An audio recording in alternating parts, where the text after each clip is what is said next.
বলা যায় যে অভ্যুত্থানের প্রায় 7 মাস পরে যখন বাংলাদেশ একটা নতুন রাজনৈতিক পট পরিবর্তনের মুখোমুখি দাঁড়িয়ে আছে, এই সময়ে আমাদের যে জাতীয় নাগরিক পার্টি আশা করি তারা যে জুলাই অভ্যুত্থানের যে আকাঙ্ক্ষা ছিল, জুলাই অভ্যুত্থানের যে জনগণের মধ্যে একটা নতুন রাজনীতি এবং নতুনভাবে আমাদের পলিটিক্যাল কালচারটাকে গড়ে তোলার যে আকাঙ্ক্ষা তৈরি হয়েছিল সেটাকে তারা ধারণ করতে পারবে। এবং একই সাথে এই অভ্যুত্থানের যে খুবই ইনেট বিষয় যে আওয়ামী লীগের বিচার থেকে শুরু করে আওয়ামী লীগের নিষিদ্ধের যে প্রসঙ্গ, সব কিছুকে খুবই বোল্ডলি পলিটিক্যালি তারা অ্যাড্রেস করবে, এটা বৈষম্য বিরোধী ছাত্র আন্দোলনের পক্ষ থেকে আমাদের এটা প্রত্যাশা থাকবে।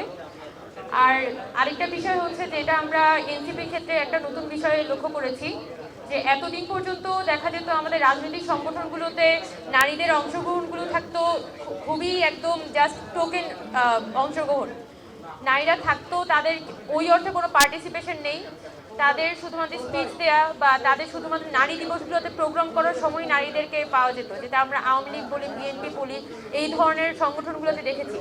কিন্তু এনসিপি যখন আত্মপ্রকাশ করে তখন কিন্তু তারা অনেক নতুন নারীদেরকে সামনে নিয়ে এসেছিল, যারা ইতোমধ্যে পলিটিক্যালি কানেক্টেড ছিল, তাদের সেক্টরে তারা অ্যাক্টিভিস্ট ছিল, কিন্তু যখন তাদেরকে এনসিপি নতুন করে পলিটিক্যালি এনগেজ করার সুযোগ পেয়েছে, আমি আশা করি যে তাদের যে নারী হিসেবে এবং নারী নেতৃত্ব হিসেবে তাদের যে যোগ্যতা, এটার সর্বোচ্চ বহিঃপ্রকাশটা আসলে এই সংগঠনের মধ্য দিয়ে ঘটবে।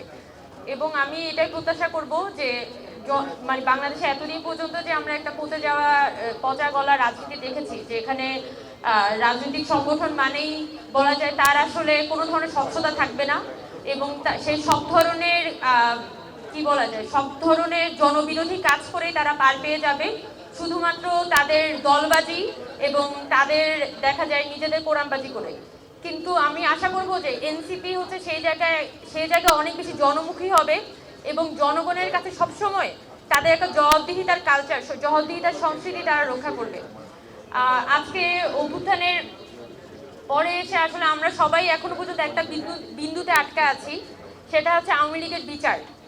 আজকে 7টা মাস চলে গেছে, কিন্তু আমরা দেখিনি যে একটা চার্জশিট পর্যন্ত রেডি হয়েছে। ইভেন রিসেন্টলি যেটা আপনারা জানেন যে ফজলে করিম চৌধুরীর যে একটা চার্জশিট হওয়ার কথা, সেখান থেকে কিন্তু আপনার অনেক আসামির নাম বাদ পড়ে গেছে। তো এই যে দেখা যাচ্ছে যে এরকম দাগি আসামি তারাও কিন্তু নানানভাবে এখন রাষ্ট্রীয় বাহিনীর সহযোগিতায় পার পেয়ে যেতে পারছে একটা অভ্যুত্থানের পরে এসে। তো এগুলো কিন্তু অনেক বড় ধরনের রেড সিগন্যাল। এবং আপনারা যারা চট্টগ্রামে আছেন, ডেইলি বেসিসে কাজ করে যাচ্ছেন, সাংবাদিকতা করছেন, রাজনীতি করছেন, এটা আপনাদের দায়িত্ব এই বিচারগুলো নিশ্চিত করা। এবং কারা আসলে অনবরত এই আসামিদেরকে শেল্টার দিয়ে যাচ্ছে, কারা হচ্ছে যারা জনগণের উপর হামলা চালিয়েছিল, চট্টগ্রামের বহদ্দারহাটে, মুরাদপুরে যারা ছাত্রদের উপর হামলা চালিয়েছিল, তারা এখন তাদেরকে শেল্টার দিচ্ছে কারা, এটা তো আপনাদের সবারই জানা। তো আমরা এক্সপেকটেশন থাকবে যে আপনারা যারা চট্টগ্রামে আছেন, এখানে রাজনীতি করছেন, এই চট্টগ্রামের রাজনীতিকে পুনরায় ঢেলে সাজাতে এবং আওয়ামী লীগের বিচার নিশ্চিত করতে আপনারা সর্বোচ্চ ভূমিকা পালন করবেন। এবং যে ছাত্ররা দিনের পর দিন, এখানে অনেক ছাত্র আমি দেখেছি যারা ইন্ডিভিজুয়ালি এখনো পর্যন্ত ফাইট করছে, এখানে আওয়ামী লীগের বিচার নিশ্চিত করার জন্য তারা আদালতে দৌড়াচ্ছে, কোর্টে দৌড়াচ্ছে, মানববন্ধন করছে, এই মানুষগুলোকে আপনারা সাহায্যটা করবেন।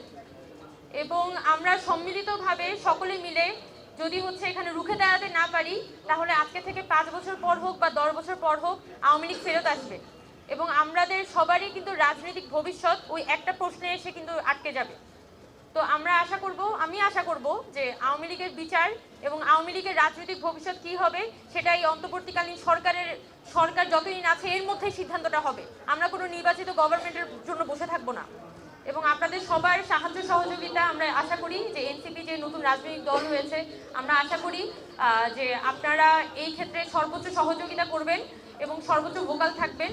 এবং অন্যান্য রাজনৈতিক দলের যে নেতৃবৃন্দ এখানে উপস্থিত আছেন তাদেরকেও আমি অনুরোধ জানাবো আওয়ামী লীগের বিচার নিশ্চিতকরণ এবং আওয়ামী লীগকে রাজনৈতিকভাবে প্রতিহত করার জন্য কিভাবে আসলে সকলে মিলে ঐক্যবদ্ধ হওয়া যায় এবং সকলে মিলে বাংলাদেশের নতুন রাজনৈতিক বন্দোবস্ত তৈরি করা যায়, সেই বিষয়ে আপনারাও সোচ্চার থাকবেন যার যার জায়গা থেকে।